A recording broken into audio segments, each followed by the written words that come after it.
جب آپ جنرل جیلانی کے گھر بیٹھے کے باہر بیٹھے رہتے تھے سارا سارا دن.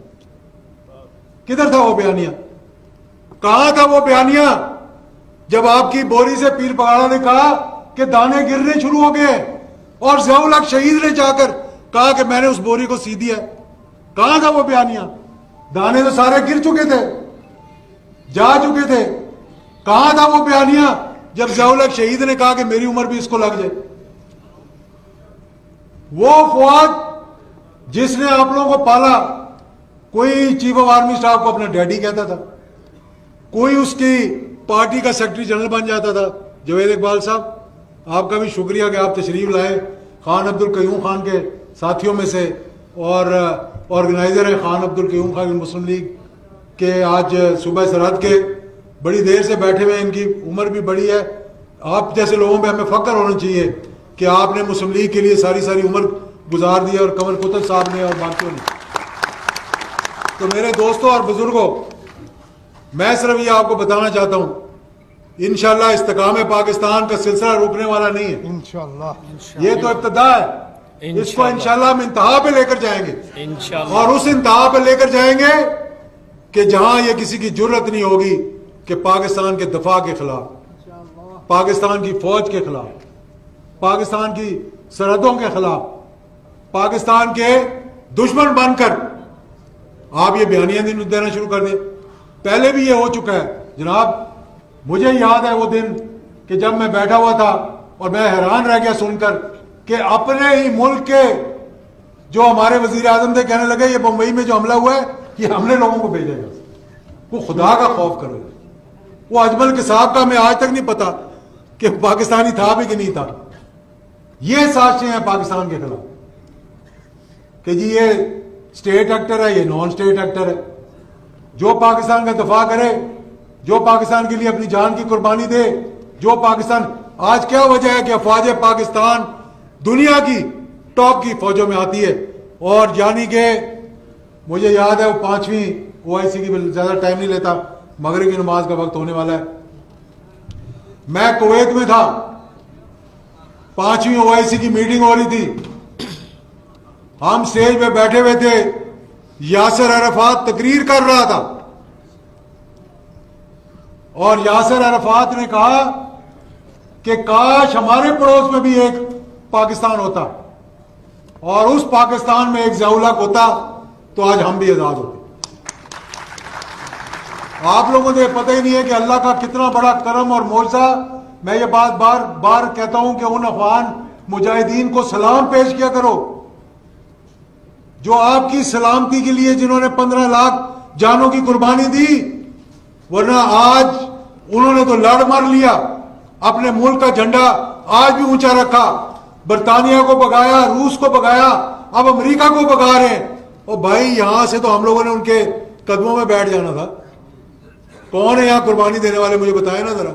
باتیں کرنے والے بہت ہیں, تقریریں کرنے والے بہت ہیں, ان کو سلام پیش کرو. اگر وہ جہاد افغانستان نہ ہوتا آج پاکستان کا نیوکلیئر پروگرام بھی نہ ہوتا. یہ جو کہتے ہیں کہ میں نے راتوں رات اندر بیٹھ کے بم بنا دیا, کون سا نام بھی نہیں آتا تھا, کبھی ٹاما, کبھی ٹوما, کبھی ٹیمی, اور پھر ساتھ والے سے پوچھ رہے ہیں کہ بھئی کیا نام تھا اس مسائل کا جو آگے گرا تھا, جس مسائل کو دیکھ کر میں نے نیا مسائل بنا دیا. خدا کا واسطہ پاکستان کو بدنام نہ کروائیں.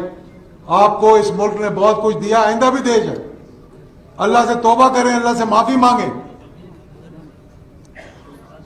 تو اس لیے میں یہ آپ کو کہنا چاہتا ہوں, جو محب وطن لوگ ہیں ان کی باتوں میں نہ آئیں. آپ لوگ دیکھیں کہ یہ ملک ہم نے بڑی مشکل سے حاصل کیا, اور انشاءاللہ یہ واقعی میں سردار قیوم صاحب نے بنیاد رکھی تھی. میں نے سردار عتیق صاحب کو اگلے دن میں نے میسج کیا کہ تحریک استحکام پاکستان انہوں نے بنائی تھی, ہم نے استحکام پاکستان کا جلسہ کیا. اس کو انشاءاللہ ان لوگوں کی مشاورت کے ساتھ انشاءاللہ تحریک استحکام پاکستان میں ہم کنورٹ کریں گے. پورے ملک کے اندر جائیں گے, ہر شہر کے اندر جلسہ کریں گے, اور انشاءاللہ محب وطن لوگوں کو اکٹھا کریں گے, پاک صاف لوگوں کو اکٹھا کریں گے. اس پاکستان کو انشاءاللہ ایک روشن پاکستان بنائیں گے. انشاءاللہ. روشن پاکستان کا مطلب وہ ہے کہ جہاں سے دین کی روشنی نکلے اور ساری دنیا کو پہ پھیلے جا کے. بہت بہت شکریہ.